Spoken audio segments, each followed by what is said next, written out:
কলেজে গিয়ে আমার সাথে এরকম হবে এটা আমি কখনোই ভাবিনি। তো চলো ব্লগটা প্রথম থেকে শুরু করা যাক। Hello everyone, welcome to Barsha blog. Good morning. এখন আমাকে যেতে হবে কলেজ, কারণ আজ আমার কলেজে প্র্যাকটিক্যালের এক্সাম। তো আমি রেডি হয়ে বাড়ি থেকে বেরিয়ে পড়েছি কলেজ যাওয়ার জন্য। আর আমি কখনোই ভাবিনি যে আমার কীর্তনের টাইমে প্র্যাকটিক্যালটা পড়বে, যেহেতু তোমরা সকলেই জানো যে আমাদের গ্রামে কীর্তন চলছে, বাট আমি তোমাদের সাথে শেয়ার করতে পারছি না। আমি কলেজ পৌঁছে গিয়েছি আর সকাল 10টা থেকে আমার এক্সাম হওয়ার কথা আছে, বাট এখনো স্টার্ট হয়নি। এক্সাম 11টা বেজে গিয়েছে, ঠিক আমি জানিও না কখন হবে, 10টা থেকেই বলেছিল। কলেজে কিছুক্ষণ থাকার পর নোটিশ আসলো সেকেন্ড সিটিং এ আমার এক্সাম নেওয়া হবে, তাই আমি মন্দির চলে আসলাম। এতক্ষণ আমাকে মন্দিরেই ওয়েট করতে হবে 1টা অবধি। তো আমি মন্দিরে এসে আমার বান্ধবীকে কল করছিলাম, কারণ ও আমার সাথে পড়ে, স্কুল ফ্রেন্ড, ওরও এক্সাম আছে আজকে প্র্যাকটিক্যালের। তো দেখো এদিকে সিটিও এসে গিয়েছে। ওর কিন্তু কলেজে কিছু কাজ ছিল না, ও জাস্ট এরকম এসেছিল। আর আমার এই যে বান্ধবীটা স্কুল ফ্রেন্ড, আমরা দুজন মিলে এখন যাবো এক্সাম দিতে, কারণ আমাদের 1টা থেকে এক্সাম নেওয়া হবে। দৌড়ে যাচ্ছিলাম কারণ আমার এক্সামের টাইম হয়ে গিয়েছিল, আমাকে তাড়াতাড়ি যেতে হবে। এইদিকে নুসরাতরাও এসে গিয়েছিল, ওদেরকে আমি বললাম তোমরা এখানে থামো, আমি এক্সাম দিয়ে আসছি, তারপরে তোমাদের সাথে দেখা হবে আমার। ফাইনালি এখন আমার এক্সাম হলো। ফার্স্ট সিটিং এ এক্সাম হওয়ার কথা ছিল, বাট সেকেন্ড সিটিং এ হলো।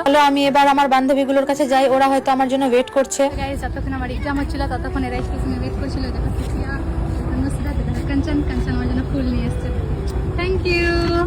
দেখো গাইস, আমার জন্য ফুল নিয়ে এসেছে।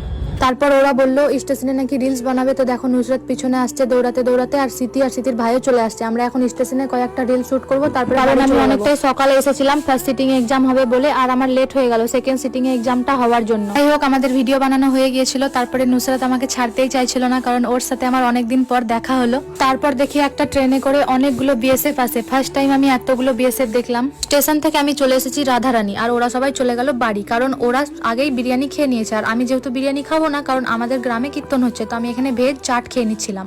সকাল থেকে কিছুই খাইনি, জাস্ট আমি বাড়ি থেকে মুড়ি খেয়ে গিয়েছিলাম। আর আমার অনেকটাই খিদা পেয়েছিল। এখন বিকাল 4:30 বেজে গিয়েছে। তো চলো আমি চাট খেয়ে বেরিয়ে পড়েছিলাম বাড়ি যাওয়ার জন্য, বাট আমি আটকে পড়েছিলাম ফাটকে। তো চলো আজকের জন্য এই পর্যন্তই, দেখা হবে তোমাদের সাথে আবার নেক্সট মিনি ব্লগে। টাটা।